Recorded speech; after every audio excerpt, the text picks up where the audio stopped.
الحمد لله حمدا كثيرا طيبا مباركا فيه كما يحب ربنا ويرضاه، وأشهد أن لا إله إلا الله وحده لا شريك له، وأشهد أن محمدا عبده ورسوله صلى الله عليه وعلى آله وصحبه وسلم تسليما كثيرا. أما بعد.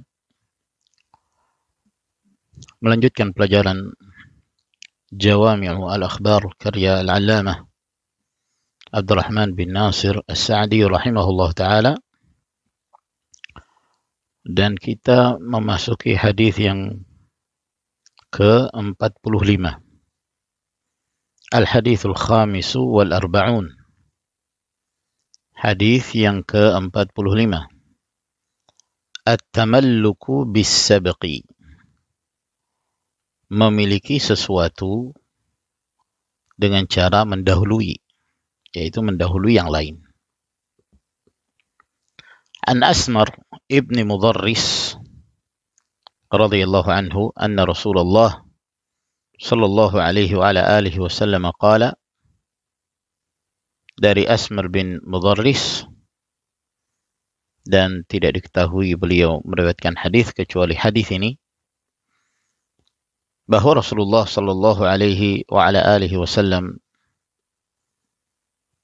bersabda, man sabaqa ila ma lam yasbiq ilaihi muslimun fahuwa lahu, rawahu Abu Dawud. Hadis ini diriwayatkan oleh Abu Dawud. Yang pertama yang perlu kita terangkan tentang kedudukan hadis ini, bahwa hadis ini dilemahkan oleh para ulama disebabkan karena ada beberapa periwayat hadis ini yang majhul, yang tidak dikenal. Ini yang menyebabkan hadis ini merupakan hadis yang dhaif. Akan tetapi kandungan yang terdapat di dalam hadis ini, sebagaimana yang nanti akan kita terangkan, dikuatkan dengan dalil-dalil yang lain yang menunjukkan bahwa apa yang terkandung di dalam riwayat ini merupakan kebenaran. Adapun sahabat yang meriwayatkan hadis, yaitu Asmar bin Mudarris, sebagaimana yang kita sebutkan bahwa tidak diketahui beliau memiliki riwayat hadis kecuali hadis yang disebutkan ini. Dan Al-Imam Al-Bukhari rahimahullah ta'ala dalam At-Tarikh Al-Kabir, beliau menetapkan bahwa Asmar ibn Mudarris termasuk bagian dari sahabat Rasulullah sallallahu alaihi wa ala alihi wasallam. Demikian pula halnya Abu Hatim. Adapun kandungan dari hadis ini disebutkan bahwa Rasulullah sallallahu alaihi wasallam bersabda, man sabaqa, barang siapa yang mendahului, barang siapa yang terlebih dahulu, ila, kepada, ma lam yasbiq ilaihi muslimun, kepada sesuatu yang belum ada seorang muslim yang mendahului kepada perkara tersebut, fahuwa lahu, maka hal itu menjadi miliknya. Hal itu menjadi miliknya. Makna dari hadis Nabi sallallahu alaihi wasallam ini menerangkan bahwa apabila ada sesuatu yang sesuatu tersebut belum dimiliki oleh siapapun, maka tatkala dia yang lebih dahulu memiliki sesuatu itu atau yang mengelola sesuatu tersebut, maka itu menjadi miliknya. Dia lebih berhak daripada yang lain. Dan ini mencakup banyak perkara. Seperti misalnya seseorang dia mendatangi sebuah tempat yang sifatnya umum atau sifatnya liar, tidak dimiliki oleh siapapun, apakah itu hutan atau yang lainnya. Lalu kemudian dia menebang pohon, mengambil kayu bakar, atau mengambil air di tempat umum yang tidak dimiliki oleh siapapun, atau mengambil rerumputan untuk diberikan kepada hewan ternaknya, atau yang lainnya, maka itu adalah milik dia.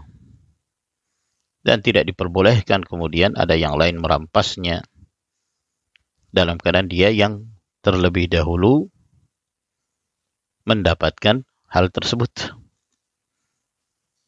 Tidak didahului oleh yang lain, maka dia lebih berhak.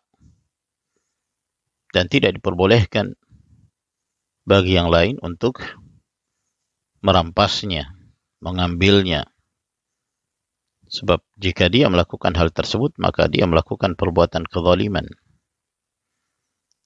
Atau misalnya, ada satu wilayah itu masih berbentuk hutan atau yang semisalnya, lalu kemudian dia menebangnya dan dia menggarapnya, dia membuat sawah di situ atau ladang, maka dia lebih berhak untuk memiliki lokasi tersebut daripada yang lain. Tidak diperbolehkan bagi yang lain kemudian mengklaim bahwa itu adalah miliknya dalam keadaan dia telah didahului. Berbeda halnya kalau memang ada bukti-bukti yang otentik yang menunjukkan bahwa itu sudah dimiliki.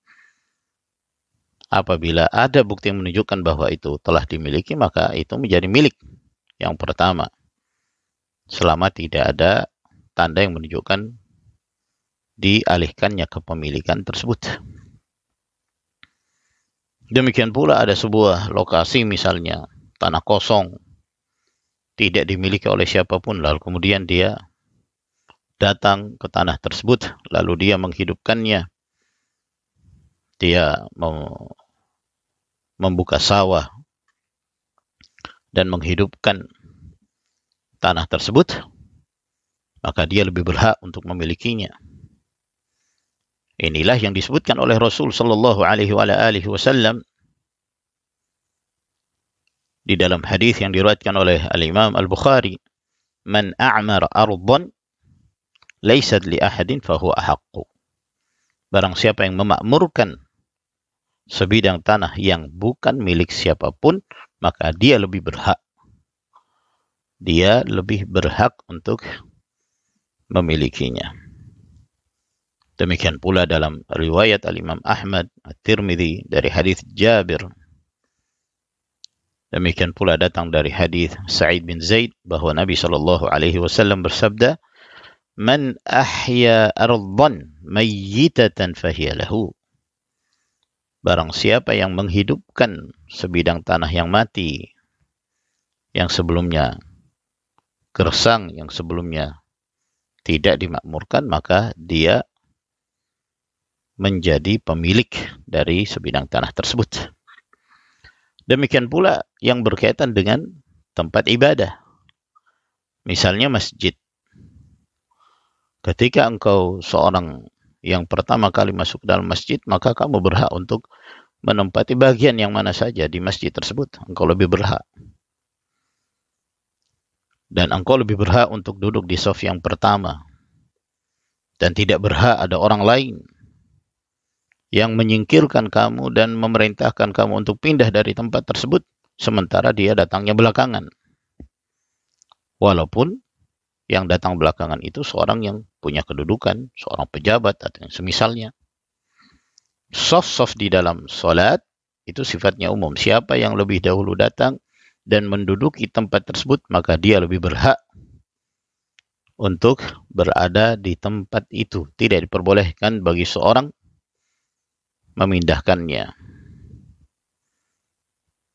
Maka itu juga termasuk dalam keumuman yang disebutkan oleh Rasulullah sallallahu alaihi wasallam dalam hadis ini, meskipun hadis ini sebagaimana kita sebutkan terdapat kelemahan, namun keumuman dalil-dalil menunjukkan kebenaran kandungannya, bahwa asal hukum hak itu dimiliki oleh seorang yang sabiq, as-sabiq, seorang yang lebih mendahului.